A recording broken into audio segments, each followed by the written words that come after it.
Kính thưa quý vị, vào lúc 1 giờ 30 phút chiều thứ Sáu ngày 3 tháng Giêng năm 2014, tại trụ sở Hội Hồng Thập tự Manila, Senator Gordon đã nhận 155.000 Mỹ Kim. Trong số này có 140.000 Mỹ Kim từ sáng hội bên em đang có ta và 15.000 Mỹ Kim từ cộng đồng Việt Nam, Cincinnati, Ohio. Cũng nhân cơ hội này, Senator Richard Gordon, Chủ tịch Hội Hồng Thập tự Phi Luật Tân, đã bày tỏ lòng biết ơn và ân cần đón tiếp phái đoàn SBTN đến từ Hoa Kỳ. Thành phần phái đoàn gồm có Diệu Quyên, Giám đốc sáng hội bên em đang có ta, Trinity Hồng Thuận, SBTN Online Marketing Chief Consultant và Võ Thành Nhân, Giám đốc bản tin Hoa Thượng Đốn. Ngoài ra, chúng tôi ghi nhận có sự hiện diện đặc biệt của bà Ruth Carpio. Được biết, bà Ruth Carpio là bạn thân của Senator Gordon và còn là dì của Trinity Hồng Thuận. Chương trình buổi đón tiếp được mở đầu với bài thuyết trình của Senator Gordon về các hoạt động của Hội Hồng Thập tự trong công cuộc cứu trợ nạn nhân siêu bão Haiyan. Trong dịp này, Senator Gordon cũng giới thiệu về các thiết bị, cơ khí, thực phẩm và nhu phẩm đã được cung cấp cho các nạn nhân bão Hải Yến trong 2 tháng qua. Bên cạnh các công tác do hội chủ động thực hiện, Hồng Thập tự Phi còn phối hợp với Bộ Y tế, Nhà An ninh và Điều tra, World Health Organization, chính quyền địa phương và quân đội lo việc an táng các thi hài không có thân nhân thừa nhận. Con số này hiện nay có khoảng trên dưới 1.200 tử thi đang còn chờ các cơ quan tàng trữ DNA lấy mẫu giảo nghiệm. Khi được hỏi về kế hoạch cho những ngày tháng sắp tới, Senator Gordon có cho biết kế hoạch xây cất lại các ngôi nhà tại vùng bão và kế hoạch nước sạch cho người dân vùng Tacloban và phụ cận. Tiếp theo bài thuyết trình của Senator Gordon là lời chia sẻ của Diệu Quyên về chuyến đi công tác đặc biệt này. Thưa quý vị, số tiền đóng góp trong chương trình gây quỹ cho nạn nhân bão lụt tại Phi lên tới 880.000 do Trung tâm Asia và Đài truyền hình SBTN đứng ra đồng tổ chức vào ngày Chủ nhật 17 tháng 11 năm 2013. Và Diệu Quyên đã cho phái đoàn biết số tiền đã giao cho US Philippine Society 200.000 và Philippines Red Cross 200.000 tại Washington, D.C. vào ngày 2 tháng 12 năm 2013. Trong chuyến công tác tại Phi lần này, số tiền còn lại giao 140.000 cho Philippine Red Cross và 200.000 cho Habitat for Humanities vào ngày 6 tháng Giêng năm 2014. Bên cạnh những đóng góp cho đồng bào Philippines, bên em đang có ta Foundation cũng đã trích ra 20% số tiền gửi về Việt Nam cho những nạn nhân bão lụt tại miền Trung. Và cuối cùng trong chương trình hôm nay, Diệu Quyên xin mời quý vị theo dõi buổi phỏng vấn đặc biệt với ông Senator Richard Gordon sau đây. Diệu Quyên xin thân ái kính chào quý vị khán giả của đài truyền hình SBTN. Kính thưa quý vị, ngày hôm nay Diệu Quyên xin được hân hạnh được phỏng vấn ông Richard Gordon. Ông là chủ tịch của hội Philippines Red Cross. Ngày hôm nay xin ông cho biết cảm tưởng của ông khi mà nhận được những cái tấm chi phiếu từ anh Võ Thành Nhân cũng như là tấm check 340.000 Mỹ Kim tặng cho hội Philippines Red Cross. What is your thought about for today when after you received the checks from the Vietnamese overbrought? Well, I'm very elated and very grateful for the generosity shown by the Vietnamese people, especially in America, and as a whole, the Vietnamese people. It's times like this when you realize that the world must draw into its treasure chest of humanitarian spirit and help those who have suffered tremendous damage, even loss of lives and treasure. So it's very important that during these times you feel the helping hand is available and that they can work and give back dignity more than just material things. And what have you done so far, and what will you be doing in the future to help the people, especially the Philippines typhoon in Tacloban? Well, we've done a lot of relief effort. We have provided food, hygiene kits, including everything from toothbrushes to the families, and toothpaste, sanitary napkins, toilet paper, everything. Certainly food for the family. And sleeping kits, tarpaulins for the family, and we're now entering into the rehabilitation stage. We've finished the rescue. We even collected dead bodies and put them in body bags. We also trace people who are missing and reunited them with their families. It's one of the things that are very emotional in the Red Cross.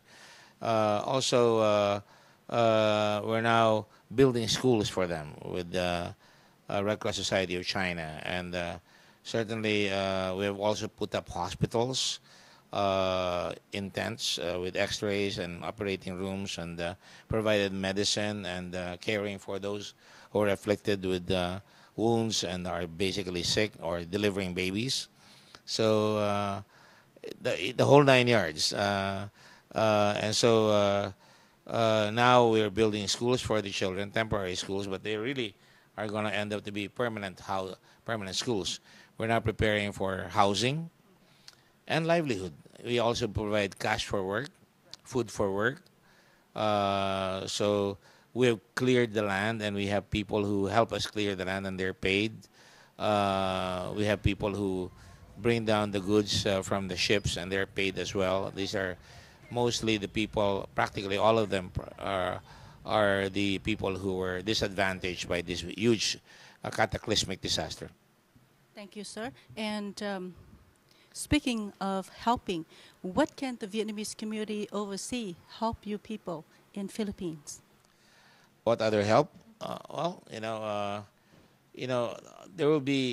at least 1,200,000 families afflicted. All right, they will be needing homes, and the government and the Red Cross and other agencies will be providing homes.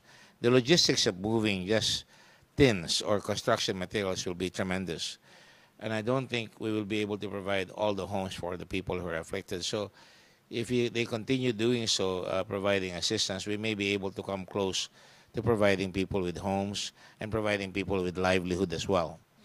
Many Vietnamese Americans know how it is to be displaced. Many Filipinos have been displaced by this in their own country. And many Vietnamese Americans were lucky that they were able to go to America, and now they have managed to become Vietnamese Americans, and they're very, very strong contributors to the American economy and to the American cultural mix. And that is very important. And when all is said and done, we are indeed a cultural mix in the world. And the continuous exchanges between Vietnamese and Filipinos, wherever they may be, in education, for an example. Later on, we should be able to provide scholars for those who are orphaned, scholarships for those who are orphaned. That would be good. And maybe special medical interventions for those who cannot afford to cure themselves by themselves. So many other things. But obviously, livelihood is one of the chief components of our efforts, so that, we just don't give them a fish a day. You teach them how to fish, so they are able to help themselves. Thank you, sir. Besides doing this, I noticed that you were helping the Vietnamese, especially the Vietnamese refugee, long time ago, in 1984, in between the times, to welcome the Pope, John Paul II, to the Subic Bay. Tell us more about that, what you have done to that. Well, even before the Pope arrived there, I've been to the Vietnamese Refugee Center in Morong. Explained to the people there how important it is to help our Vietnamese brothers who are escaping from a tyrannical government at the time. There was no democracy at the time in Vietnam, and no liberalization effort as yet. But people there were escaping from tyranny, being re-educated or being forced to do things that, in violation of their liberties. So I would go there once in a while in Morong, because it's right beside my city, and I was the mayor at that time. And I tell people to understand and to take care of them. Even before they came, they were placed in Grande Island in Subic Bay, and you could really smell the fish sauce. Look, ma'am. Whatever you look, ma'am. And my mother would take me there at that time, and I have a brother-in-law that supplied them with look, ma'am, because they were in the fish-based business. But it was really terrible. At times, they would land in our beaches, and we'd make sure that they were well provided for. My mother would take care of them, and he would tell me stories about how they were helped, and sometimes some very sad stories about how they were waylaid in the middle of the ocean and still managed to go to the Philippines. I'd like to thank the people of the Vietnamese community and the Filipino community, or whoever it is who gave in Cincinnati, Ohio, who in an instant, when Mr. Vo went there, immediately gave of themselves, shared their little wealth, which translates to big wealth when it arrives here in the Philippines. I would like to thank you from the bottom of our hearts for thinking of people who have less in life at this time, but who, like you, will be ready to make greater things when you help them get back on their feet. Thank you very much.